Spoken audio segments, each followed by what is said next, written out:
মিষ্টি কুমড়ার রেসিপি এইভাবে একবার খেয়ে দেখুন। এইভাবে খেতে ভীষণ মজা লাগে, যে কোনো কেউ অনায়াসে 2 প্লেট ভাত খেয়ে উঠতে পারবে, এতটা মজার হয় এই রেসিপিটি। চলুন আমরা মজার রেসিপিটি দেখে নেই। প্রথমে মিষ্টি কুমড়াগুলোকে কেটে ভালো করে পানি দিয়ে ধুয়ে নিয়েছি। এখন এর মধ্যে একটুখানি লবণ এবং হলুদ দিয়ে ভালো করে মাখিয়ে নিয়েছি। এরপর এইগুলাকে আমি তেলে ভেজে নিব।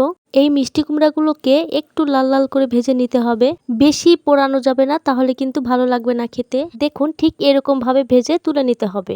এখন একই কড়াইতে পেঁয়াজ বাটা দিয়ে দিলাম আর কিছু মরিচ কুচি দিয়ে দিলাম। এরপর এখানে একটু আদা বাটা এবং রসুন বাটা দিয়ে দিলাম। এখন এইগুলাকে ভালো করে নেড়ে চেড়ে ভেজে নিতে হবে। দেখুন তেলটা কম মনে হচ্ছিল, তাই আমি আরো একটু তেল দিয়ে দিলাম। ভাজা হয়ে গেছে, এখন একটু পানি দিয়ে দিলাম যাতে পুড়ে না যায়। এরপর এখানে হলুদের গুঁড়ো, মরিচের গুঁড়ো, লবণ আর একটু জিরা বাটা দিয়ে দিয়েছি। এখন এগুলোকে একটু কষিয়ে নিয়েছি। একটুখানি কষানোর পরে এখানে আমি আরো কিছু পানি দিয়ে কষিয়ে নিয়েছি। এরপর এর মধ্যে ভেজে রাখা মিষ্টি কুমড়াগুলো দিয়ে রান্না করে নিয়েছি। এইভাবে একবার খেয়ে দেখুন, সত্যি এটি মুখে লেগে থাকার মতন স্বাদ।